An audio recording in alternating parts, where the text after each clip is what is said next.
Prince, welcome to the podcast. I want to jump right in. Talk to us about hungry ghosts. Ooh, okay. And how do they rob us of our happiness? Wow. Okay, you're going big. You're swinging for the fence. So basically based on Buddhist tradition, there are these things called hungry ghosts. And they roam around and they have, if you look up pictures of these, like Google image hungry ghosts, and you'll see they have these big bellies, these kind of shriveled up ghosts with big bellies, but they have skinny necks, very skinny necks and tiny mouths. And so what this signifies is they have this almost insatiable appetite. They're so hungry, but they can't fit anything into their mouths because it's so tiny. They can't actually get it down. And so I love this metaphor because it's kind of like a lot of people in our world today. We search for material happiness. We search for accolades, numbers, and awards, and they never truly fulfill us. So we're on this quest, and it's like this elusive butterfly. We never actually catch it. We're never actually satiated. We never get that. So we roam around looking for the next thing, looking for this will be it. But we never actually get there. Jim Carrey has a very famous quote that I often recite. He said, "I wish everybody could be rich and famous, everybody, so that they could know that won't make them happy." In our world today, we're often presented with these ultra fancy lifestyles and lives that we aspire to have. And it's interesting when you get there, you're like, is this it? Because it's never actually the material good that you really want. It's the peace that you want. There's this guru, his name was Papaji. He gave this amazing metaphor. He said, okay, imagine that you wanted a microphone. You wanted this microphone. This is a Shure mic. It's an expensive $1,000 microphone. You had an old busted microphone, and you dreamt of this Shure microphone for years. You really wanted this mic. The sound quality is going to be amazing. You just wanted this thing in your hands. And then one day you finally got it. And you were so happy. Now the question is, did the microphone make you happy? Or was it the release from craving the microphone that made you happy? And oftentimes we confuse that there's nothing in this mic. There's no vitamins. There's nothing in here. So we confuse the object for what we really want, which is the peace from all objects, the stillness, the happiness. When we go to sleep at night, some of us, like myself, we invest in the best beds. I'll get the best mattress. I think in Portugal, my house in Portugal, got like an Emma mattress. I did all this research and finding what's the best mattress. You got the purple mattress. What's the best one? So that we can go to sleep and go to a place where nothing exists, not even ourselves. We're not there. We're not there to experience sleep. Somebody asks you, Dhru, how did you sleep? Good. I don't know. You weren't there. So how can you say good? So the ego, the I totally disappeared. This is what I think everybody is looking for. And we confuse the objects for that deep happiness. And what happens is we wind up climbing a ladder of success. And when we get to the top, we realize it was leaning against the wrong wall. Talk about that in your own life. In my intro, I've shared about all the accolades you've achieved, how you went from being a dismissed student that teachers overlooked to getting a full ride into your university, to graduating with honors and achieving all this success on social media, awards, Bloomberg, saying your name from a podium, et cetera, et cetera, et cetera. 2 million followers on social media, 26 million followers plus through all platforms. did you ever come into a moment where you felt that your ladder was on the wrong wall? Wow. I think many times in life, you have to kind of reevaluate that. And yeah, absolutely. So for me, it's, I started my career as a rapper. I wanted to be the best rapper. I was writing every day. I grew up in North St. Louis. So a lot of people who are not familiar with St. Louis. St. Louis is, by FBI statistics, the most dangerous city in the U.S. I lived about 9 minutes from Ferguson, where Mike Brown was killed. So St. Louis is not the best place to grow up. Coming up in the educational system, I never felt seen.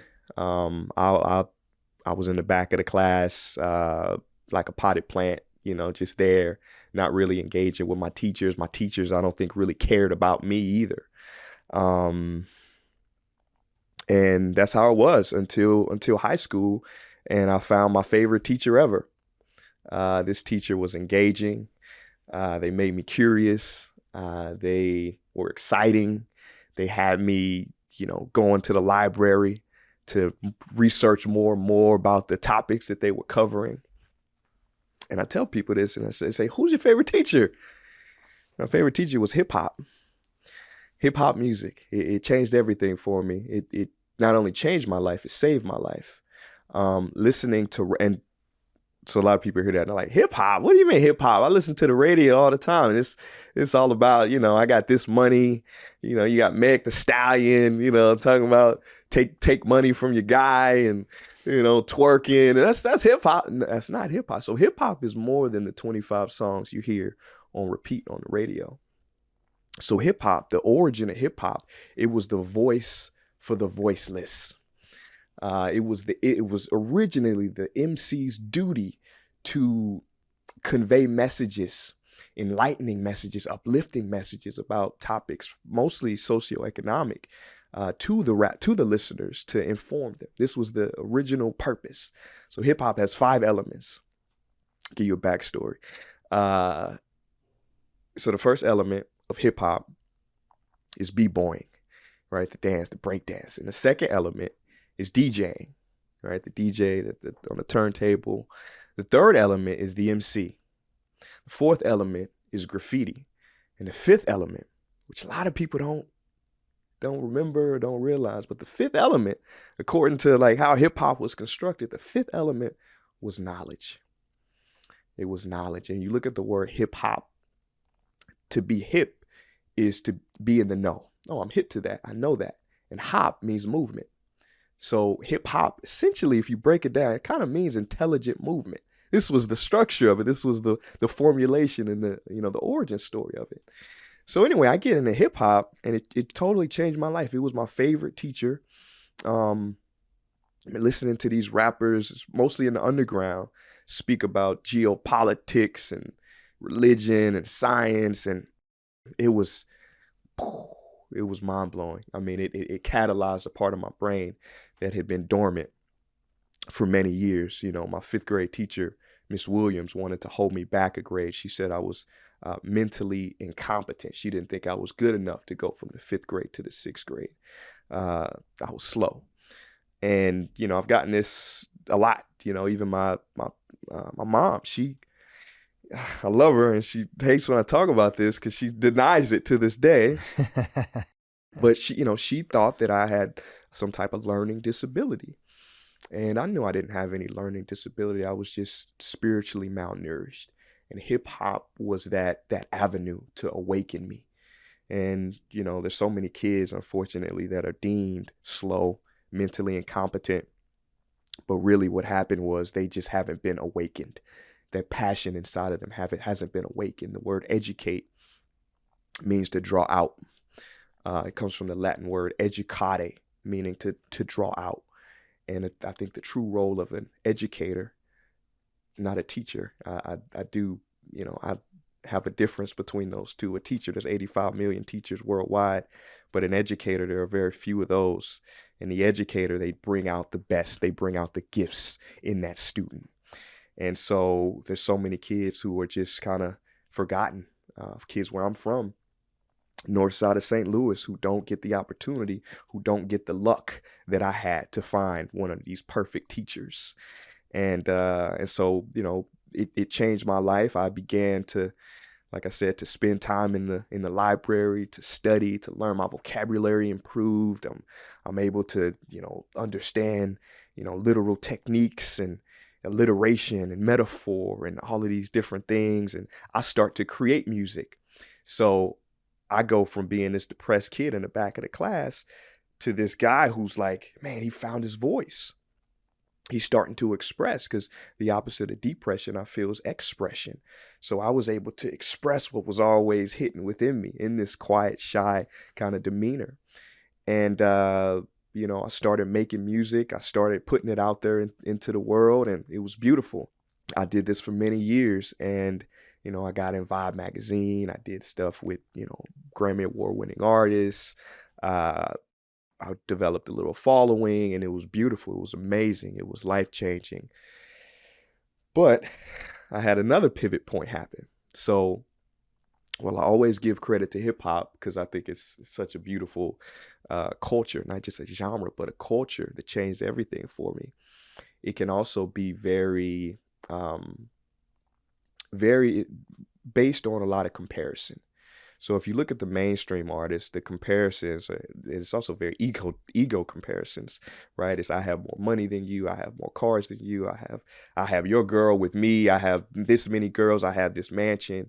So they're always kind of comparing themselves to their peers. And even in the underground, it's not the material as much as it is, I can put these words together better than you. I got better, what they call bars than you. I can spit better lyrics than you. And, that comparing mindset, it drove me for a while. I wanted to be the best, and I felt like I was the best. But, as they say, the comparison is the thief of joy. It's the doorway to suffering. And so I felt a lot of suffering when I started to compare myself. I would say, man, why is that person doing a world tour and I'm not? I'm better than them. So it created a lot of shame, a lot of self-doubt within me. And then finally, I realized, man, I don't know what the heck happened, but I realized I just wanted to be happy. I just wanted to be happy. I just wanted to be fulfilled. And I was like, where is this thing called happiness? How do I find it? Where is it? Is it in that mansion? Is it in that Benz? Is it in the Bugatti? Where is that? Where is happiness? How can I find it? And I started reading everything I could about happiness, positive psychology. I started reading, I got my degree in anthropology, so that helped me to see the human species as an organism, and from a biological perspective. Okay, maybe it's the chemicals, maybe it's the nutrients, and then I started reading some of the spiritual traditions that I think were really the eye opener. I read every spiritual book that I could find. I mean, I read the Bible, the Quran. I read the Bhagavad Gita, the Ribu Gita. I read the Tao Te Ching. Every spiritual tradition. I studied the spiritual gurus, the Eckhart Tolles, the Ram Dasses, the Oprahs, and I found a commonality in what they were all saying, and it could most aptly be summed up from a guy named Wayne Dyer, who said, when you change the way you look at things, those things you look at change. And I mean, this is CBT, this is REBT, this is the power of changing your philosophy about something, your perspective about something. Was a big game changer for me, a big eye opener. And so from that point on, it wasn't about me trying to be the best rapper. I wasn't trying to, okay, how can I be on the world tour? How can I do this? It was more so about, how can I serve? I went in deep meditation, and I was like, okay, how can I share some of these insights, whether they're scientific or whether they're spiritual, to people through my music, through my spoken word, and it switched to spoken word, which I basically slowed down everything so people could catch up. And so it became more so about service than it was about self-aggrandizement, and that was a big thing for me. And it was tough because everybody was like, Prince, don't quit. You've achieved so much. You've been in the magazines. You've been on that. You got best hip hop artist in St. Louis award. You've been on the radio. And for me, it was just about choosing true fulfillment, my definition of happiness, as opposed to what somebody else thought I should be doing. There's a story about Gandhi that I absolutely love. When Gandhi was back in the day, he was organizing a march, and he had all the group around, and for weeks they were organizing this march. They worked tirelessly, and the day before the march, Gandhi said, I'm not going to do it. And everybody around him was like, what? How can you? Are you a coward? How can you? What do you mean? We worked so hard on this. And he said, yeah, my commitment is to truth, not to consistency. My commitment is to truth, not to consistency. He didn't feel like the march was in his heart anymore. So his commitment was always to his heart, to truth, not to being consistent with something. And so many times in our lives, we're so consistent with something that's actually away from our true calling. And so for me, I got to that point where, should I continue to just to rap, to do music, or should I find something that's closer to where I am at this evolutionary stage in my life? And I think we have so many points in our lives, I call them pivot points, where we have to step back and zoom out and say, is this consistent or is this true to who I am? There's a difference, I say, between a good idea and a God idea. And they say the devil's most powerful weapon is to give you a good idea, because that good idea will keep you occupied so that you can never fulfill your God idea. One of the reasons I love hearing stories like yours, and thank you for that, and also reading biographies, autobiographies, is that no matter how different somebody else's life looks from the outside, when you hear the themes of what they went through, we're all living the same human experience. And in you sharing your story, somebody's listening today and they're a mom in Houston.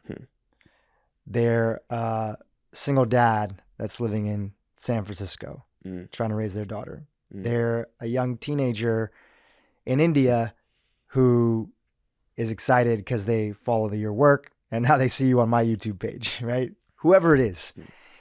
And even though their life looks completely maybe different on the outside than what you've been through and what your life looks like now, the themes all resonate within all of us. Yeah.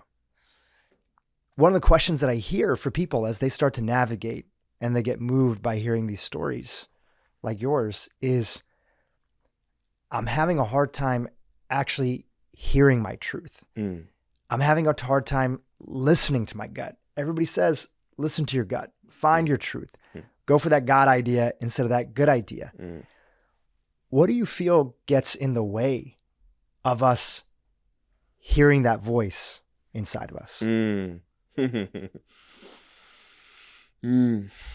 talking about the noise versus the signal.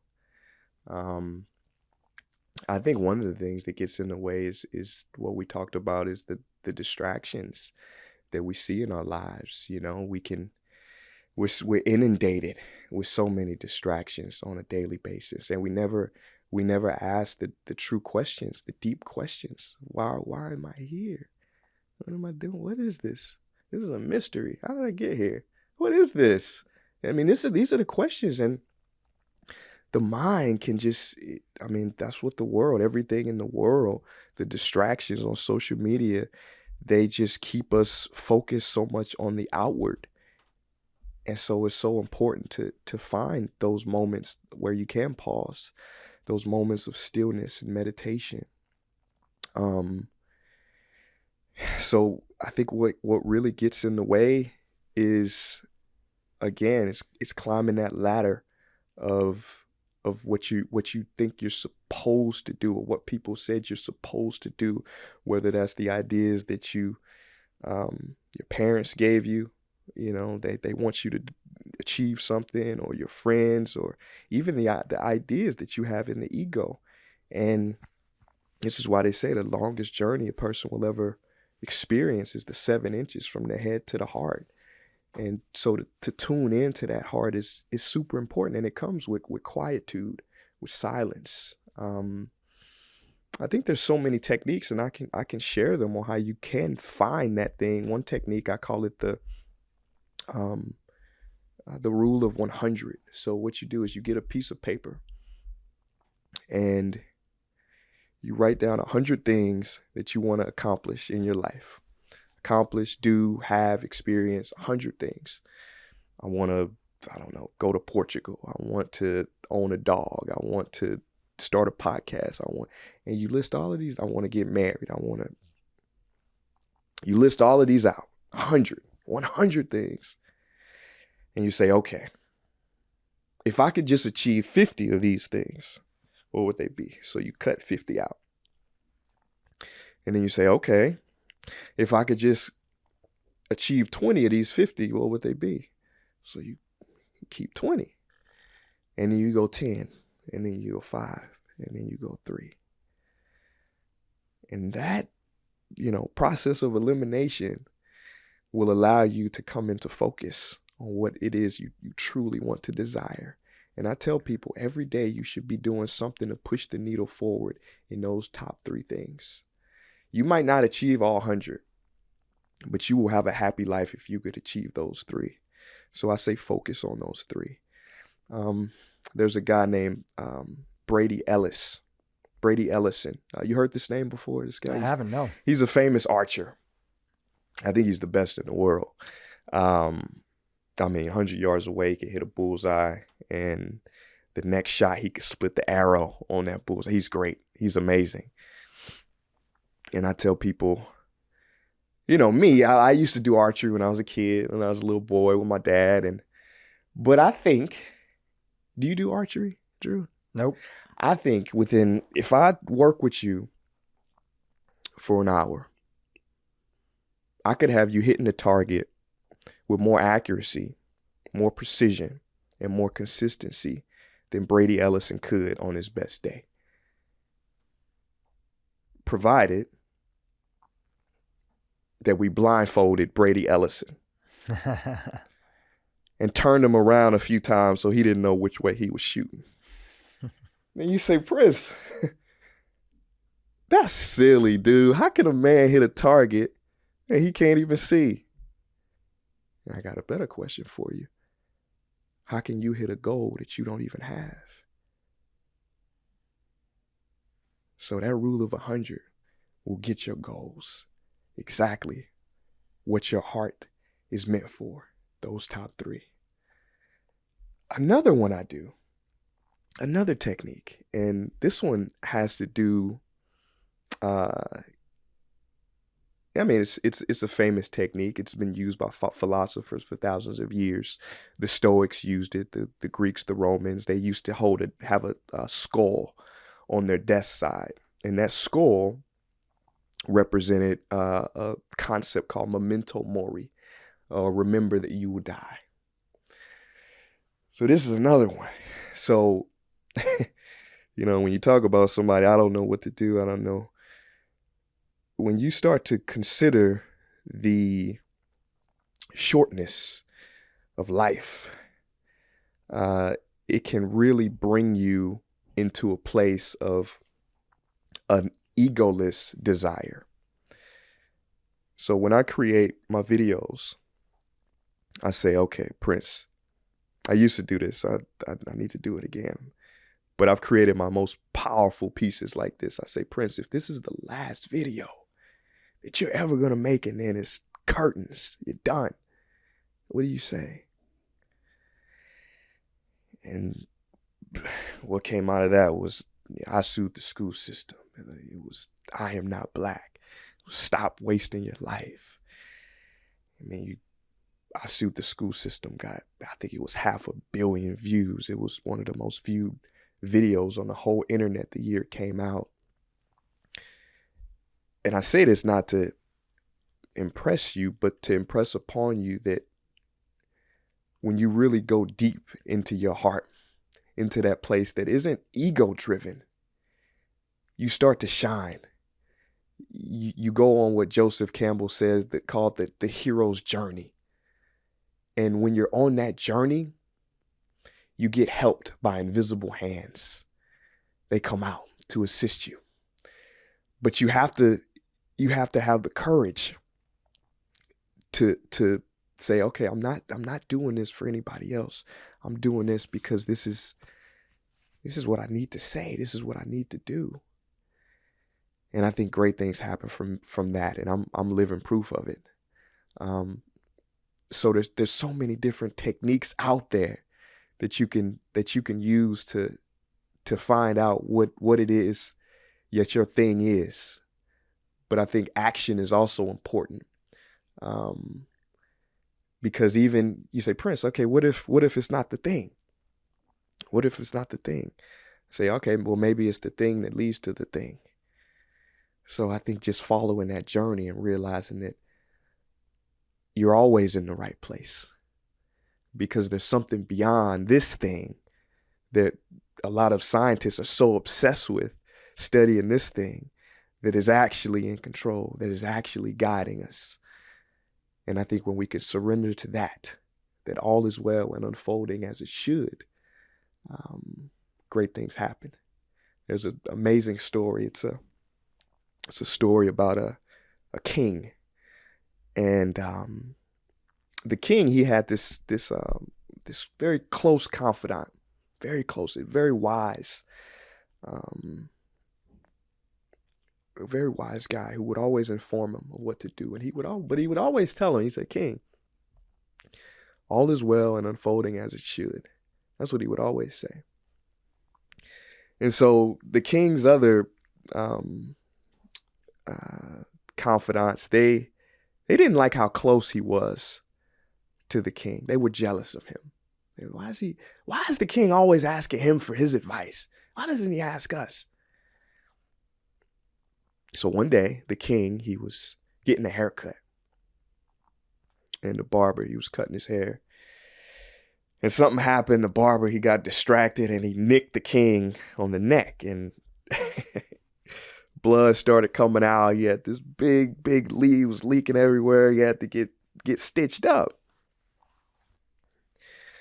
Well, the king's confidants, they knew, okay, this is our moment. This is our moment. So they waited until this the king's closest confidant was near him, and he said, "What do you think about the king's accident? What do you think?" They knew what he was going to say, what he always says. He says, "Well, all is well and unfolding as it should." And the king got mad. He got upset. He's like, "What do you mean? I almost died. All is well and unfolding as it should. Guards, take him to the dungeon. Take him under the jail. Put him in, lock him up." The king was pissed. So later that day, the king, he's like, "All right, I gotta blow off some steam." So he takes his horse. He wants some alone time. So he says, "Everybody stay here. I'm gonna just take my horse. We're gonna ride." So the king, he rides. He just gets in flow. He gets into the zone. He goes so far. And pretty soon, when he actually becomes aware of where he is, he's like, "Oh my God. I have rode to where the cannibals are." So there was a group of cannibals that lived on the outskirts of the kingdom. Well, as he came to this recognition, he looks around, and this cannibal comes up behind the king and grabs him, takes him off of the horse, throws him down, and they wrap him up. They tie him up.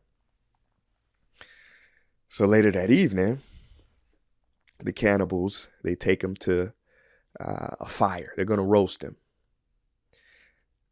the day had been some very auspicious day. They needed a sacrifice to their gods, and they were like, "Okay, we got it. That was perfect. This is very divine and auspicious." So as they're getting the king ready to be roasted, one of them looks at the king's neck, and they see a scar. And they say, "Oh, dang it, we can't sacrifice him. He's impure. He's not worthy of our gods. Let him go." So the king, he's like, "Oh my God, that was close." So he goes back to the kingdom, and he realizes that his closest confidant was right. He was right. All was well and unfolding as it should. So he goes to the dungeon and he says, guards, let him out. Let him out. I must speak to him."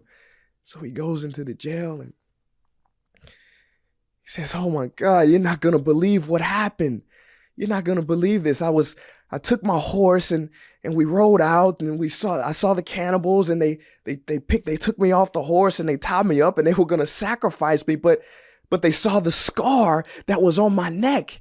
You said all was well and unfolding as it should, and you were right. They didn't sacrifice me because of the scar. You were right. Thank you." And the confidant, he looks at the king and he says, "Oh, that's good, king. But that's not all." He says, "What is it? What do you mean? I'm so sorry. I locked you up. I'm so sorry." He says, "Yeah, that's not all." He says, "Okay, what? Who is your companion who usually accompanies you on your horseback rides?" He says, "You are." He says, "That's right, king. And if I was there with you, they would have captured both of us." "Yeah? And they would have sacrificed me instead of you had you not locked me in jail. All is well and unfolding as it should." I love this story because it shows a sense of trust. A sense of trust. How many times in our lives have we wanted something so bad, craved it, not gotten it, and realized, oh my God, what a blessing to have not have attained that. Beautiful story. To piggyback off of that, definitely the lessons and joy that come from and the realizations of not getting something and being thankful for not getting it. The job that would have taken you to a different city and you wouldn't have met your husband, wife, partner.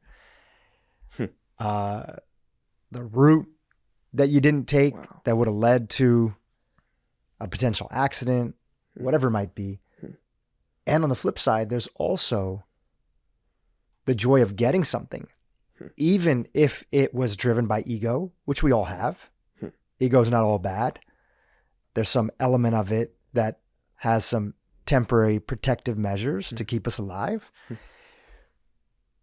And then getting that thing and realizing, going back to what you originally brought up, that this isn't all that I wanted, even though I wanted this. My ladder was on the wrong wall. Or I obtained some element of being known, notoriety, maybe some relative version of wealth, or I finally got that job and was making X amount of dollars a year. And that in itself, even though it's good, wasn't the thing that brought me to happiness. And I think that I would wish, just like you shared with the Jim Carrey quote, I would wish for both of those things for all of us, because those are some of the greatest teachers in life. I had a mentor of mine from the spiritual tradition, the Jain tradition. Yeah, I'm familiar. Half Jain is my mom's side. And his name was Gurudev Chitrabanuji. And he had so many great quotes that I've shared on this podcast over the years. But one of the things that he would talk about is that there's a reason why so often we think if we finally get the right partner, Mm-hmm. husband, wife, boyfriend, girlfriend, and we finally make the amount of money that's there, there's a reason why those two things are often, and then status and notoriety from the general public, being known. The number one thing in America right now that kids want to be is a YouTuber, right? They want that status. They want people to know them. Yeah. Wow. That's not all bad. Obviously, for a lot of those kids, if you really push them, they want to be known for good things. So I don't want to write it off as a bad thing, right? You're a YouTuber. I'm a YouTuber. You have 1 billion views. I have like maybe 20 million views. Still, nonetheless, when society places those things and says that, and we're all part of society. So we're part of that circle, right? So it's not a blame on other people. That when you finally get those things, you'll be happy. Yeah. Great. I want everybody to get some version of those things. So then we can move on to the stuff that actually matters. And when we move on to the stuff that matters, we actually can individually ask ourselves, what are the small things that I've overlooked for years that genuinely bring me joy? And yes, we need to earn enough to meet our obligations in life, put food on the table, maybe take family members if we're taking care of family members, provide for others. Okay, great. Yes, let's fulfill those duties. We don't want to make nothing, right? Maybe it's not popular to quote Kanye West anymore, but I was a big fan of his in the early days. And I'm still a big fan of the music. It was all part of my sort of getting into conscious hip hop in the early days. Mos Def, Talib, Kanye, Common. And there's this lyric from one of his early albums. Having money's not everything, not having it is, right? So we don't want to be on the extreme of either one of those. So I do want people to have the ability to provide themselves. And then the question then becomes, what are the core basic things that genuinely drive joy for me? And just because that's not your version of joy, just because that's not your story of joy or your story of happiness, that's okay. Tell me about those simple things for you. What are those simple things for you that bring you joy and have been part of your pivot of maybe moving to a new country, taking a different approach with your content, having this next act in your young life of how you want to show up in the world? I love that Kanye quote. Thanks for sharing that. Yeah, I was a big Kanye fan too. Midwest, Kanye, Common, all those games. I mean, Kanye has some bars, man, back in the day, College Dropout. He's still, I don't know what's going on with Kanye these days. He's suffering. He's suffering. Yeah. I think he's got a new girlfriend, and she's kept him quiet. So maybe that's a good thing. I don't know. Leave it up to the women to bring some balance into the life. Feminine energy. Yeah, maybe. Maybe. Yeah, so joy. Wow. Joy for me is definitely different from happiness. So I always define happiness as, just break the word down, what happens to you. And if you live your life finding meaning from what happens to you, creating your self-worth from what happens to you, you're going to be miserable. But for me, joy is always here. I never studied Jainism. I know a bit about them. I know they're actually, the only religion to never have a war. I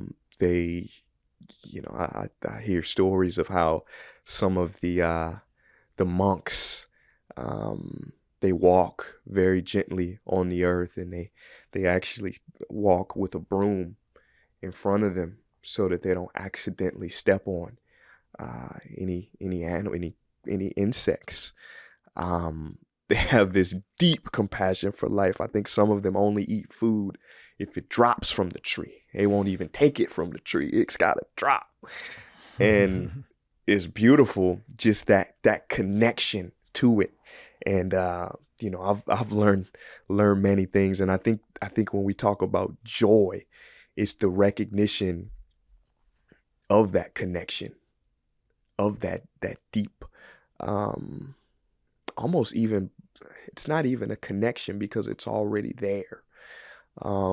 So I ask yoga teachers this all the time, and it's actually kind of sad it's really sad that they don't know, but I asked them, what's the Sanskrit definition of the word yoga? You've been teaching yoga for 10 years. I don't know. Never thought about it.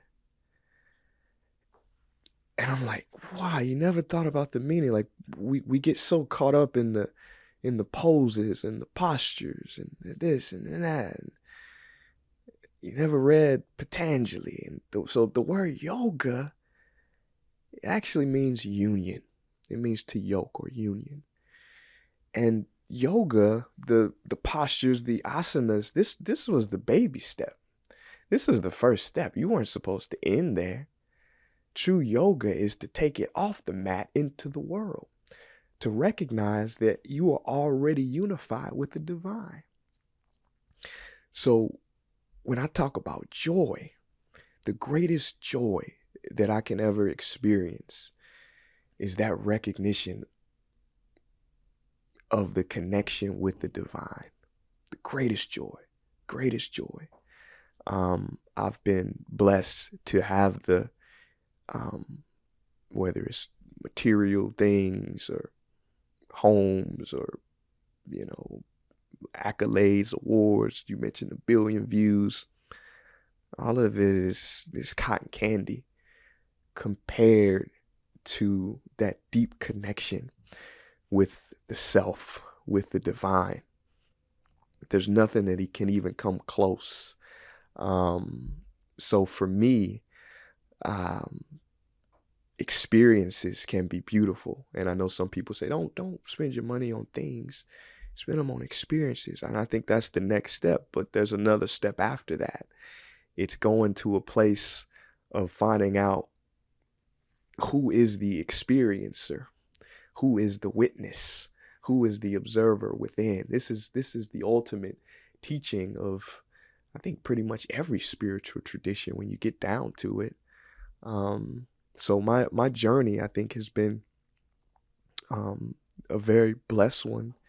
I've been able to, move to a different country and live on a farm and grow my own food and have animals. And I got like 10 acres of land and I walk around barefoot, and I got a gym, I got a sauna, I got an ice bath, I got all the tools. And just to interrupt you real quick, sorry to stop your flow. Did you know that was something you wanted? Was this on your list of 100 goals? Or was this something that came to you later, the idea specifically of, hey, I have a vision. I want to grow my own food. I want to live on a farm. I have this life that I want to live.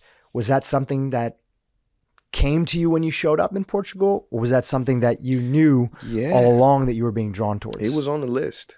It was on the list. Absolutely. I mean, I wrote down my list. It's like, get a farm, right? When I was a kid, I was like, man, I always want to live on a farm.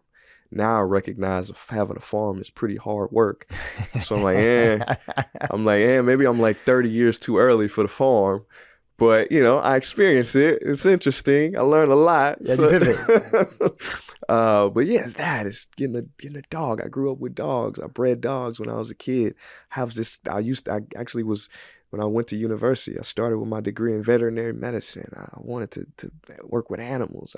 So I have this passion for animals. So that was on the list, getting a dog, having animals on my farm. So absolutely it was on the list. But at the top of the list, at number 1 on the top of the list was to achieve unbroken awareness or enlightenment. And that, first of all, I don't think a lot of people get that calling. But if you do, I think it's a beautiful one. They say there's only two mistakes in the spiritual journey. One is not starting, and the second is not going all the way. So for me, that's number 1. And number 2 is on my list, this is very, I guess I can share the whole list, but the number 2 on the list is actually to try to awaken as many other people as I can. Because you know this as well as anybody, all the Harvard studies, the Harvard Grant study, the 80-year study, they invested over $20 million. Okay, what's the most important factor in a human being's success?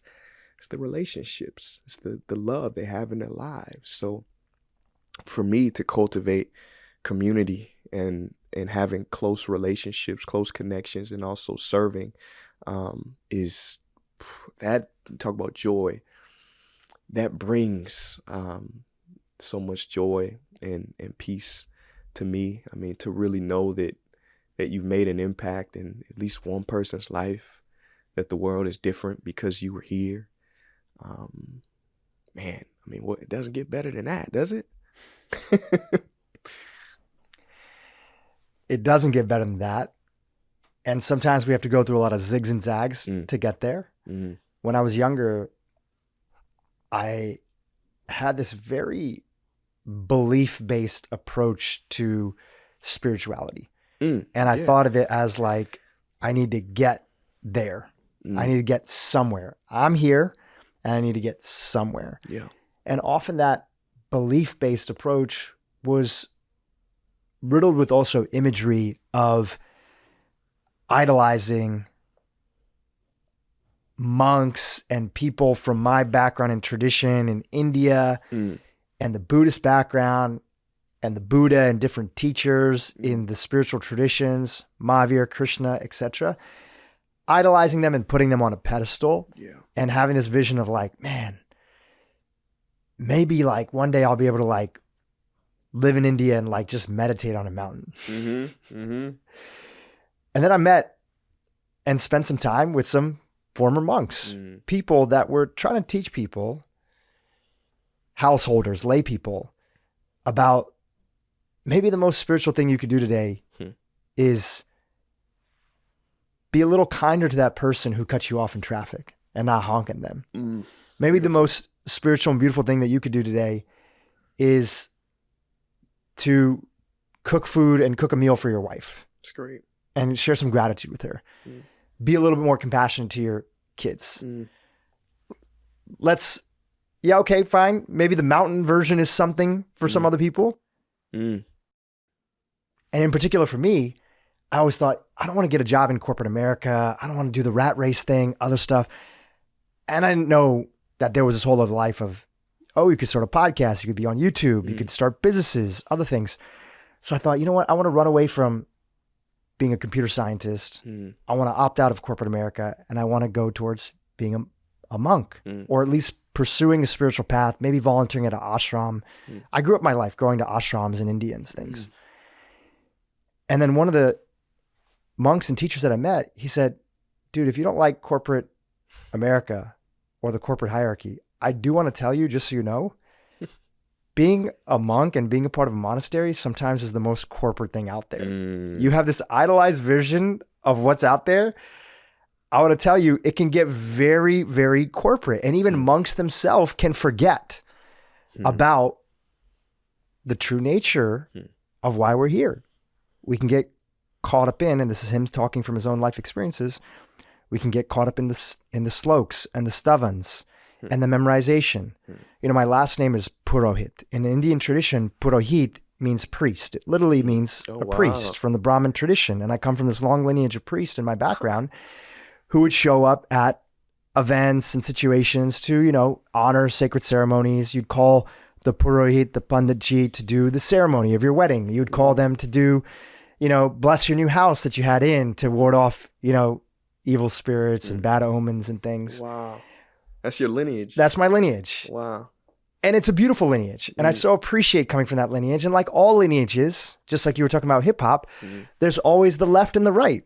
Yeah. There's the positive, the meaning, the well-intentioned, the deep essence of what it is. And there's always the other version of it, like anything, the duality of life, the corporate nature, the hierarchy, the, hey, only Brahmins can read and we're going to prevent other people from reading because we want to maintain control. And that's everything. Everything in life has the beautiful version. That's the deep essence and truth. Yeah. And everything has something that got off track. Yeah. And it's in the nature of humanity to pursue something with well intentions in the beginning, get off track, realize you're off track, have it one of these big pivot moments that you talked about, and realize humbly that maybe this wasn't the thing that I wanted all along. Yeah. Or maybe I've gotten caught up in this whole belief system instead of just focusing on serving other people.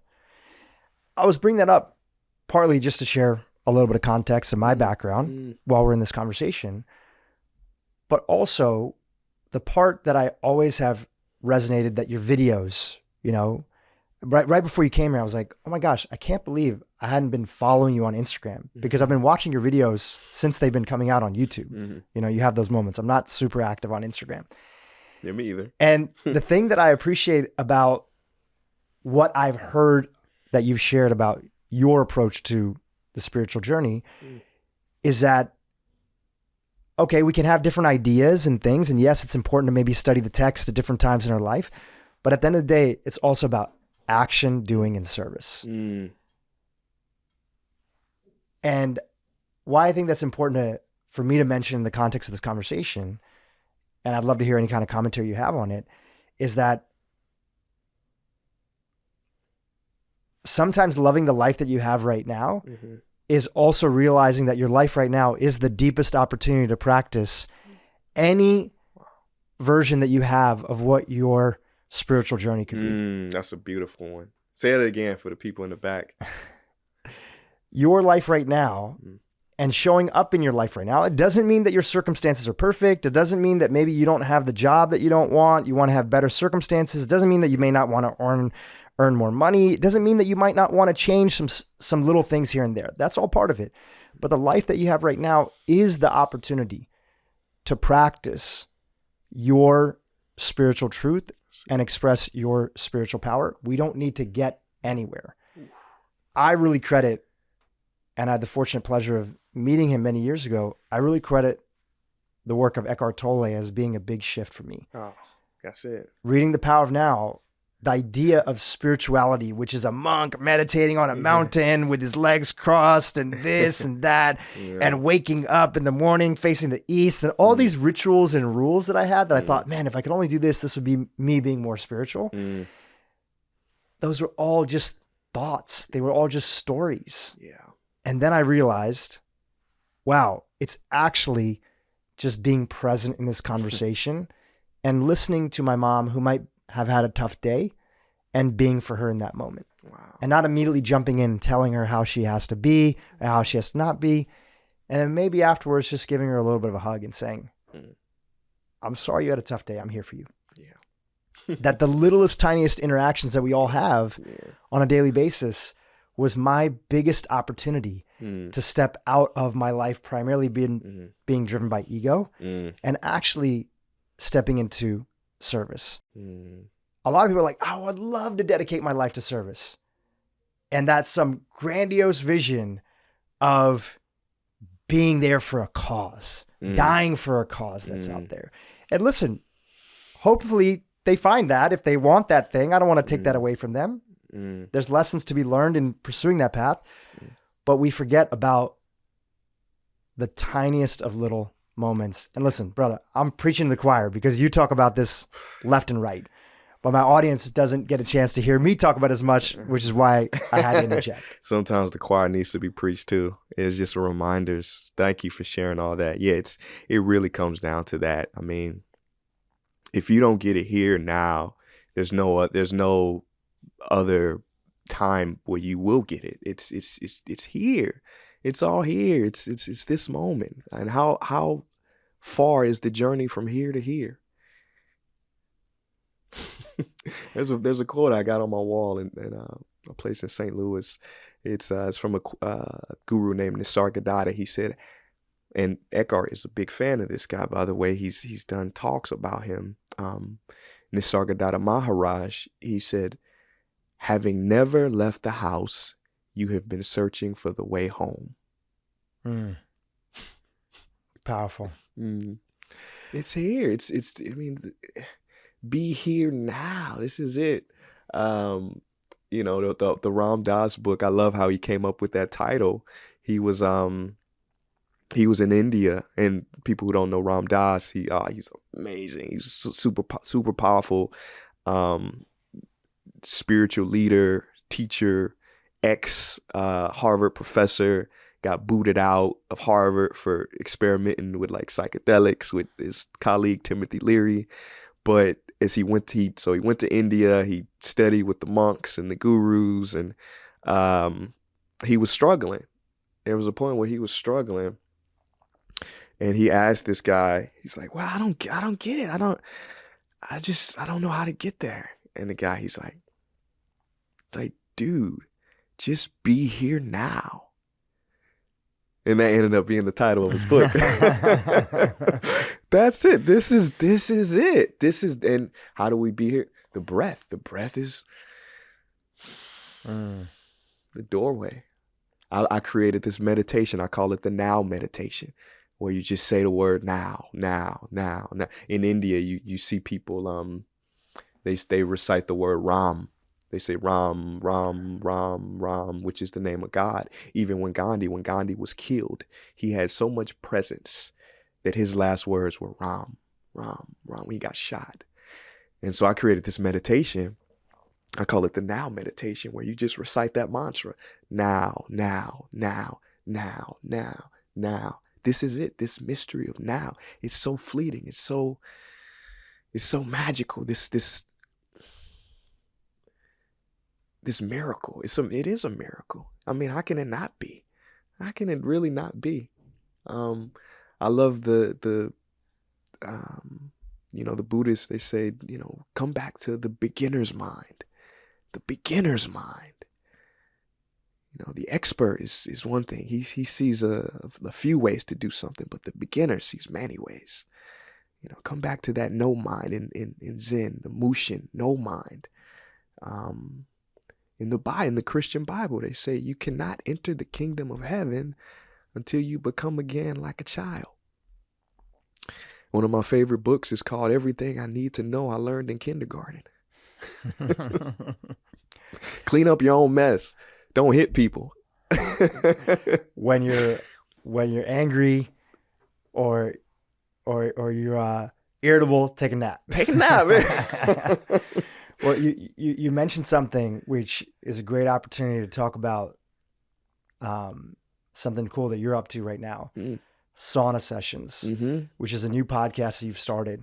And I've been really enjoying it. And one of the reasons that I feel like I wanted to talk about it right now in the conversation is that the time that we live in is actually a really beautiful time. The time is always beautiful. The time is always now. Yeah. But in particular, this intersection that we have where we're learning so much more about the body and how to take care of it, and how much what you do to the body, you do to the mind and the brain, and what you do to the mind and the brain, you do to the body. Yeah. This interplay. Yeah. That's why one of my favorite quotes from a guest on this podcast that's been on here a couple times, Dr. Andrew Huberman,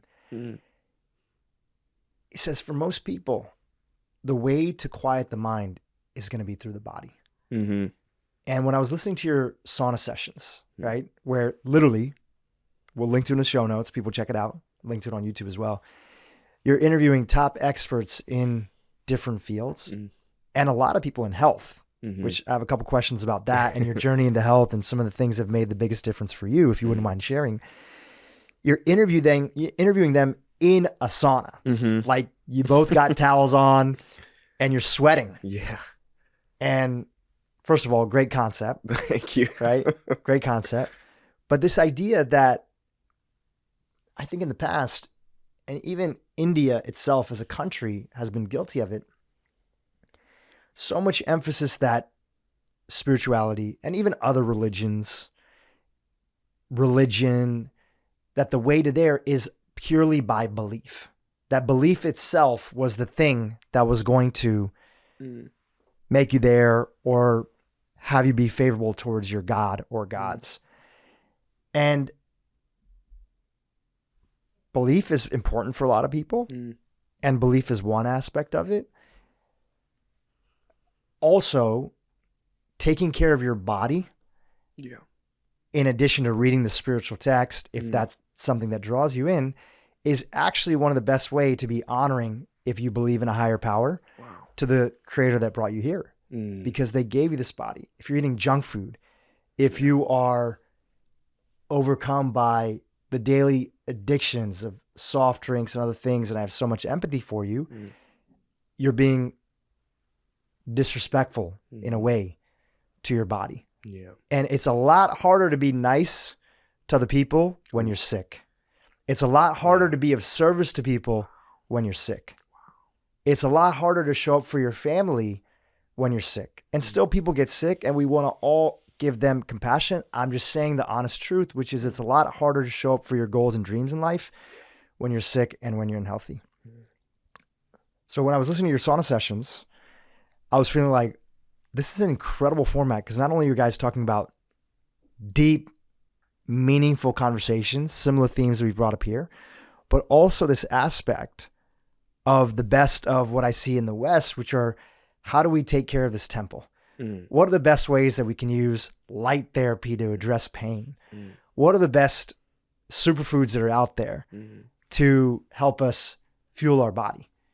Because yes, it's the spiritual and the belief and all that, but it's also the practical of taking care of the body. And that was kind of the realization that I had when I was listening in.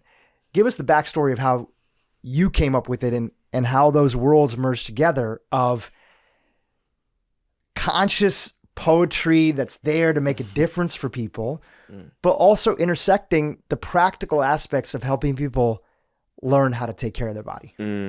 Yeah, wow.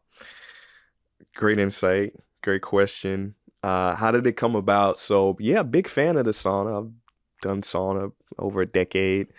I'm a nerd, I'm a research nerd. I got my degree in biological anthropology, graduated at the top of my class. I read scientific journals as much as I can. So, for me, I just try to find a way to, what little things can we do to have big impact in our lives? And for me, I discovered the sauna.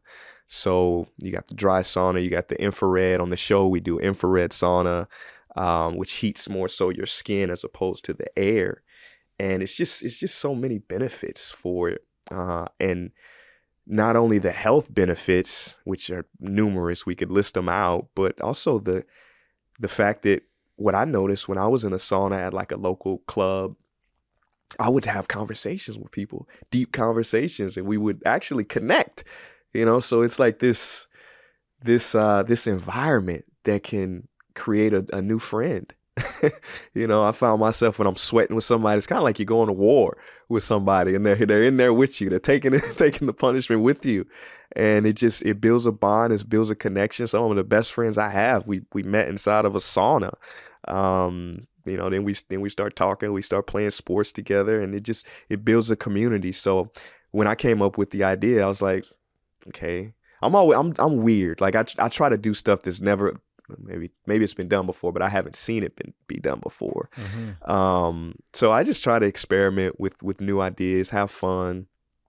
When I pitched the idea to Sirius XM, we were like, okay, how are we going to do it? How are we going to prevent the microphones from not melting? And how are we going to keep the audio quality, up? And so we rigged the sauna. We've got holes coming out, and it's infrared as opposed to dry. And it's amazing. Everybody who comes into the sauna and has the interview, has the whole experience, they're like, man, this is the best podcast I've ever been on.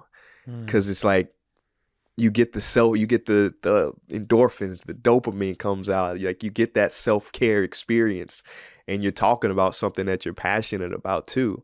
So after the sauna, so we do 20 minutes inside of an infrared sauna, and then we do another 20 or 30 in more like a spa setting. So we drink either spring water or coconut water with the nice little bamboo straw, and we put our feet in like a bath with Epsom salt, and we got the robes on, and we just continue the conversation. So it's a beautiful format, super exciting. Like I said, everybody who's been on absolutely loves it. And for me, I've been passionate about I like habit stacking. I'm a big fan of habit stacking. So, if I could stack a few, if I could stack a few habits on top of each other at the same time, then the effects are just exponential. So, for instance, an idea of a habit stack could be you go for a walk under the sun, you're barefoot, you're listening to a podcast or affirmations, right? So you've added you've added the vitamin D from the sun, the earthing, the grounding, you get that energy. You're also filling your mind with good, positive, healthy, pure ideas, and in one sitting or one walking. So I love that. I'm a big fan of that. Obsessed with health, obsessed with optimization, and we've had some tremendous guests on.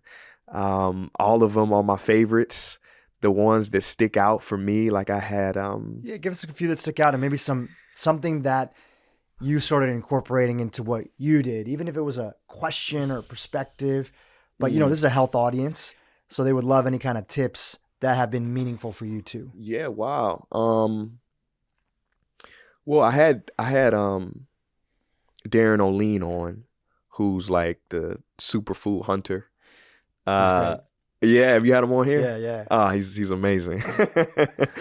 And he talked about his book, Fatal Conveniences, and man, he just dropped some knowledge on the things in our lives that we don't see or just aren't aware of, but are actually creating toxic hazards in our lives, whether it be the laundry detergent that we use, the soaps that we use, the candles that we use in our homes, the fragrances. Yeah, stuff that is really, the evidence seems to be pretty clear on the carcinogenic effects of some of these things. And he said that a lot of these companies, unfortunately, they just don't care.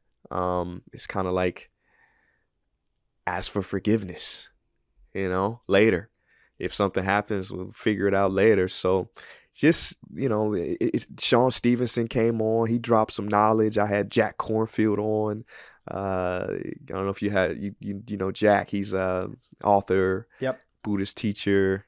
So yeah, it's just so many. And he was great, because some people I don't expect them to want to go into the sauna, because they got the image. They want to be, like some of the women are like, oh, I don't want to get the makeup messed up.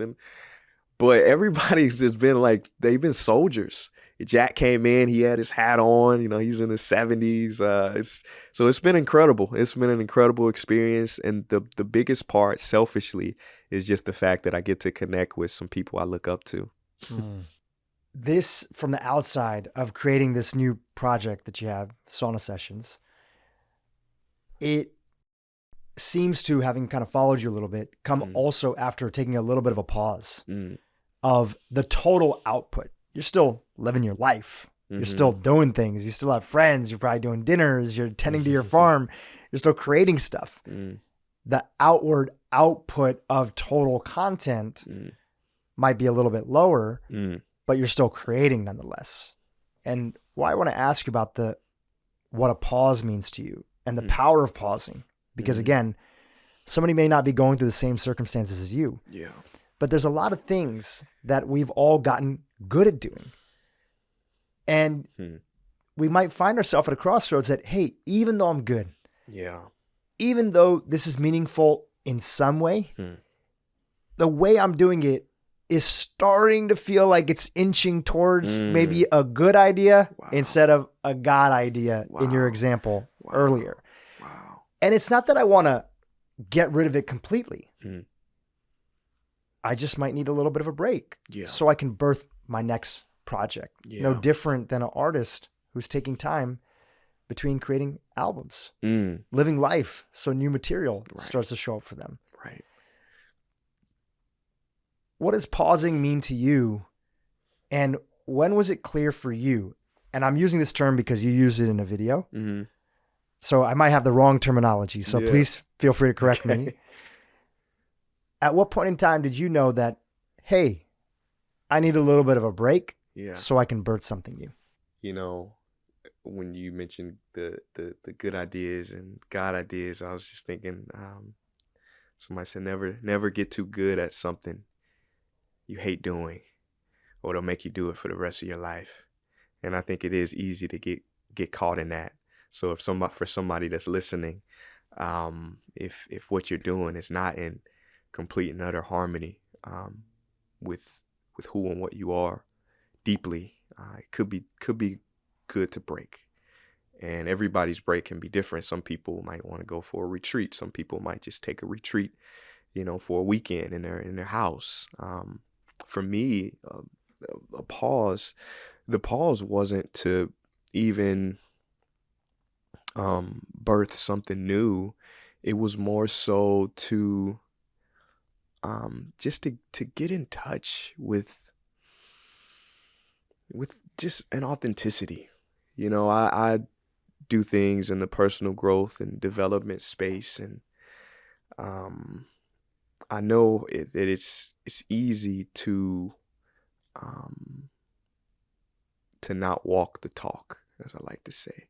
And I see people in the space that don't necessarily walk the talk, and it's easy to fall into that, where something that once gave you freedom, and you were doing it for pure reasons, you become a slave to it. You become a victim to it, a prostitute to it. And so for me, it's kind of like when I pivoted from rap, is what I'm doing the most fulfilling thing I could be doing on this planet? Maybe the most fulfilling thing I could be doing is, planting seeds. It's like the world tells you that you need to be out there and kicking butt and go, action, do this. And I don't think that's necessarily the true path of the hero's journey. I think when you pause, you surrender, you stop, you what I like to do is I like to audit my life and see what information is actually coming into it from all these different areas. And I like to just kind of put up a barrier from all the information, and try to come into a state of stillness and depth, and just ask myself, am I? And it's not even a question of doing, because I got caught up in that, in doing. But you got to be before you can do, and do before you can have. The rose is not trying to be a rose. It's not trying to emit a beautiful fragrance. It's not, I gotta chemically. It's just what it is. And so I think the highest attainment of somebody's life is not in the actions themselves, but it's in the beingness. And then the actions occur, they happen spontaneously from that depth of beingness. And I know this might be over some people's heads, but there's a space, the only way I can describe it is a space that I think is necessary to take. If you look at music, musical composition, it's the space between the notes that make it beautiful. One of the best meditations that I have ever experienced is to observe the space in between the thoughts. In between the thoughts.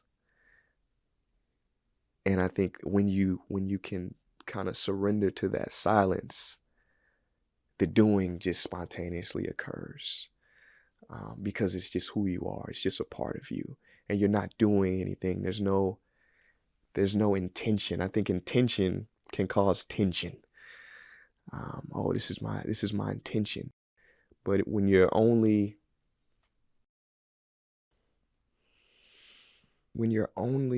commitment is to live a life of truth, oh man, that's rare. That is rare. No compromise. just pure truth in every moment, because it's only the moments that matter. When I was walking on my farm in Portugal, when I was in this break, because I took about a year off. I was like, okay, I got caught into that trap. Okay, what do I do next? I know people probably ask you, okay, what's next for you? What's next? What's happening? But when you can kind of just sit in the mystery of the moment and the nowness, the next takes care of itself. The Buddha, he was asked by a disciple, he said, Buddha, will there ever be peace on earth when there's a universal consciousness awakening? Will that ever happen? And the Buddha, he said, why are you worried about the future when you can't even stay in the present? The future is born out of the present. So when we can take care of the now, you don't have anything to worry about for tomorrow. This is it. This is the moment. I know it kind of keeps coming back to the same point, but I think this is the panacea. I think this is the answer to so many of our questions and struggles and conflicts. It's just to come back to now and say, am I really walking the talk? Am I really walking the talk? Am I living a life that is true to me? I've heard you say on the podcast to a couple people on the sauna sessions, one of your favorite questions is to ask people simply what are they excited about? One of my favorite questions to ask people is, I'd love to hear about anything in your life, especially in the recent, history, last couple of years, that you've changed your mind about. I don't think we talk enough about changing our mind. Mm-hmm. I don't think we talk enough about giving ourselves grace that we're a human being. Yeah. I think we've all put a lot of pressure on ourselves. Yeah. That leads to a lot of tribalism. I'm with this camp or I'm against this camp because of what I think my beliefs are versus what I think their beliefs are. And changing your mind, just like quitting, is a superpower. Wow. We learn in school, don't quit. Winners never quit. And yet quitting, often when you read these biographies, you hear these stories of people that you look up to, anybody, you see that there was multiple places in their life that they ended up having to quit because they felt that calling that they were meant to do something else. They were working on the wrong priorities. They were pursuing somebody else's goals and dreams. And often, whether it was just their family or whether it was entire society, people looked at it and said, you're headed down the wrong path. But they knew internally that that's the direction they had to go. So quitting is a superpower. And also changing your mind is a superpower. Yeah. Anything that you can think of where your thinking evolved or you've changed your mind, something that you feel comfortable sharing with the audience. Yeah. Wow. Yeah. Okay. Let's see. What have I changed my mind on? I think one thing that I try to do is to really live out the scientific method and not come to conclusions. So I'm so open to updating my knowledge and information if new and better information comes up in my field. I used to. One thing that's coming up, regarding health is I used to, probably for about almost 15 years, do intermittent fasting. And, I was like, okay, I'll just tell people do IF, religiously. It's so good for you. And it's great. But, now I kind of eat twice or sometimes 3 times a day. I still think it's important to focus on not eating than eating a lot of the time, to give your body a rest. But I think I've definitely shifted when it comes to fasting. Like I used to do ice baths a lot. Read some research about its effect when it comes to protein synthesis. I'm like, okay, maybe, if I want to grow, if I want to, maintain and grow lean muscle, maybe I shouldn't do it as much. So I changed that routine. When it comes to like making content, it's so important to stay up to date because I mean, I've been doing it for over a decade and I've seen algorithms change. I've seen things shift. And a lot of people that I've worked with in the past, they kind of hold on to old ideas and old beliefs of what worked yesterday, and it just might not work today. So if there are any content creators listening to this, I mean, one of the big ones that I had to shift was now a lot of the algorithms, they aren't really driven as much by, you know, the vanity metrics of comments or shares. It's more so watch time. So this is probably good and bad, well, probably more bad, but to create content that kind of keeps you watching it will create more success on these platforms. Whether that's good for the psychology of people is one thing, but that's something I shifted. Okay, how can I morally and ethically create content and stories that keep the viewer engaged throughout the whole video? So I shifted my thinking on that. I think one idea also that I kind of just mentioned was, you know, I've been a doer kind of for a lot of my life. It's like the action was supreme, and just the recognition that what I said before, you really got to be before you can do, and do before you can have. It's really about holding a frequency and a vibration more so than just going and doing something. It's more so becoming that thing so that the doing happens effortlessly. Self-image is something that I'm constantly working on. Identity. I think I just had a talk with a school district. It was a group of a few thousand educators, and I brought up the question that every teacher asks their students is, what do you want to be when you grow up? What do you want to be when you grow up? And it's so hard to answer that question today because we don't know what jobs are going to be available in 20 or 30 years from now. So you really have to focus on how do you cultivate a healthy self-image. That's the gold standard for success. So it's not about the technical skills as much as it is about becoming a lifelong learner, being able to question everything, look at things critically, analyze them, and constantly learn. So this is also something that for me, it comes through repetition of affirmations that I've started doing probably in the past few years. I used to think affirmations, I mean, that's kind of silly. It's kind of woo-woo affirmations. But now I really recognize that, you know, this is a computer, and if you don't program it, then the world will program it for you.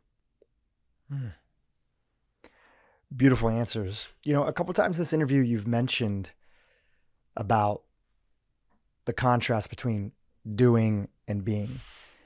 And sometimes, and I've heard this from other folks, when I was younger, I would look at that and I would say, okay, got it. I got to do less and I got to be more. But knowing a little bit about your journey and who you are as a person, even though we just met, part of me also feels that it's not that you're saying that the doing is bad. You're saying when our life is only run by doing, it can have limitations because there's beautiful things that have come. You talked about the community that you grew up in. We have a mutual friend, also grew up in that area, Sean Stevenson, the Model Health Show, great guy. And he talked about his life growing up and how he lived in these two worlds because he had, being biracial, he had one of his family members that lived in sort of a more typical white Caucasian suburb. And I believe it was his grandmother. Okay. And it was that. Dang, I didn't know he was biracial. I thought he was just light skinned. Hey, that's new to me. I've been knowing him for 10 years. I'm almost positive. I'm almost Okay. positive. I feel like I'm not going to get that fact wrong. I've known him for a long time. Yeah. And then the other side of his family, I believe it was his mom. I got to double check on that.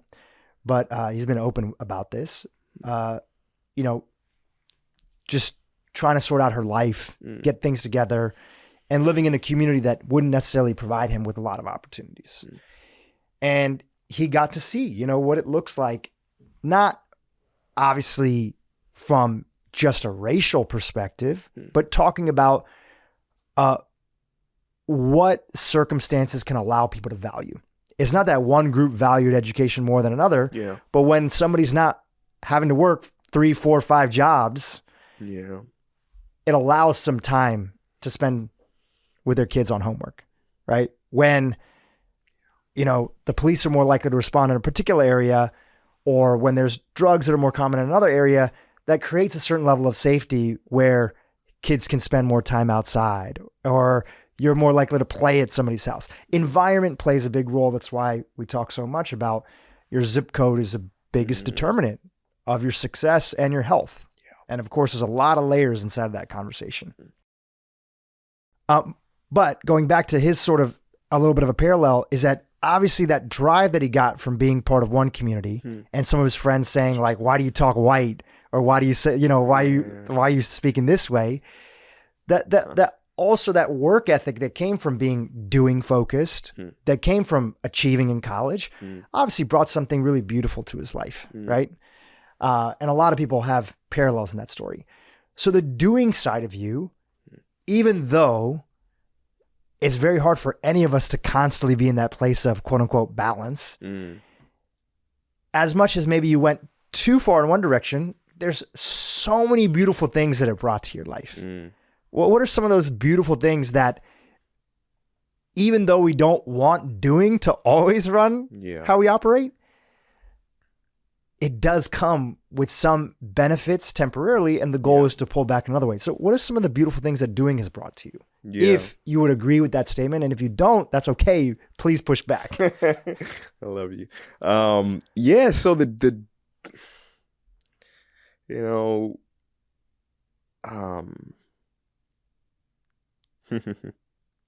in order to really answer that question truthfully, and this might be difficult for people to understand, is actually there's no doer. There's and Eckhart will say this as well. I mean, there's a non-duality existence, and things are just happening, right? So I get into these conversations with people, and I try to tell them, okay, and feel free to challenge me on this too, because it's something that should be inquired into. But I ask people all the time, and it freaks them out sometimes. I say, okay, can you predict your next thought? What is your next thought gonna be? They say, no, I can't. That's right, you can't, because thoughts just happen. They just occur. Somebody said thoughts are like farts. They just kind of pop up. And so if you can't predict your next thought, and every action is born from a thought,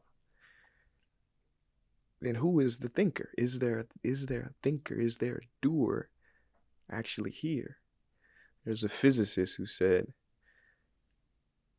and this might hit some people, I'm going to say it. He said, the human mechanism has within it a mechanism that prevents the human mechanism from understanding its mechanistic nature. Say it again. The human mechanism, the human, has within it a mechanism that prevents the human mechanism from understanding its mechanistic nature. So when I tell people there's actually no doer, it's almost impossible, because you have something preventing you from seeing this mechanical thing just happening. Things are just happening. And then I tell them, like, oh yeah, I get that, Prince, but okay, give me a little more. I say, okay, what are you really doing?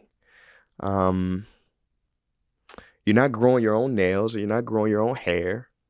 No, it's just happening. You're not beating your own heart. You're not breathing your own breath. Are you thinking your own thoughts? So what are you really doing? Where is this doer? Where is this? I liken the doer to that, to that grade school kid who never worked on the class project but took credit. He's taking credit for all these actions. I'm doing this, I'm doing that. And you didn't actually do a thing. So only when you get still through meditation can you observe this illusory doer, this ghost that really isn't there. And there's one meditation I love, and it says, without using your thoughts, associations, perceptions, emotions, or memories, who are you? And you just sit with that. Without using your thoughts, associations, perceptions, emotions, or memories. Are you a human being? Are you black? Are you a man? None of that. This is why when the Buddha was asked, sir, what are you a saint? He's like, no. Are you a priest? He's like, no. Are you a god? He's like, no. He's like, what are you? He said, I am awareness. We're awareness, pure awareness. So I had to answer that question truthfully. Now, on another level, I think the practical, actionable steps of getting things done, absolutely. I think it's important. I think we still have to play the game. Free will might not exist, but it seems to exist. So we continue to play the game. And I think for me, wow. I look back at the old me and thank that person. To have the courage to go another way, to perform in front of all the world leaders, to rock out in Madison Square Garden, to do stuff like on a different level, and connect with Oprah. And it's because he had the belief in himself, because he was somehow crazy enough to think that there was another way. And I think you need that craziness. You need that craziness in life. When my mom and parents were asking me, what the heck are you going to do with an anthropology degree? It's like, I don't know. I love it. There's something to it. And that perspective allowed me to do what I do now. The teachings, the viewpoints, the skepticism, the open-mindedness, the humility from this scientific discipline. When I wanted to be a rapper, people laughed at me. I remember, being in a car with my dad and my brother. I play them like my first song on the CD. They start laughing. I'm in the back seat. I'm crying. I'm like, oh. But, it's just like I just kept going. I don't know. It's crazy enough to think it was possible. I don't think in life you have to know you can do something. You just got to know it's possible. Prince, this has been fantastic. Thank you, man. It's a pleasure to meet you. I enjoyed it. To know you, to get a chance to witness your work over all these years and the impact that it's made in small and big ways. And I thank you for coming on the podcast, brother. Yeah. Any final things you want to share with our audience? You're everywhere on social media. It's not hard to find you. We'll link to all that in the sauna sessions as well too. Anything final you want to leave our audience with? I want to share my gratitude. Thank you for having me on, allowing me to speak to the audience that you've built and share my heart and share my story. That's really, really grateful. And so I thank you. I hope that we can connect on things. I can't wait to learn more about what you're excited about, and maybe I could have you in the sauna and we could chat more. And yeah, I don't believe in coincidences. I don't believe that we're here just randomly. Maybe there was a word that was spoken that is gonna, sprout up tomorrow or 10 years from now, or maybe somebody listening to this needed it. But thank you for facilitating the space, and I appreciate you having me on. Appreciate you, brother. Hey, YouTube, if you enjoyed what you just saw, keep watching for more great content on how to improve your brain and your life. If you repeatedly look at bad news, if you repeatedly obsess over a bad relationship or a breakup that you had, you are going to be embedding that wiring more deeply in your brain.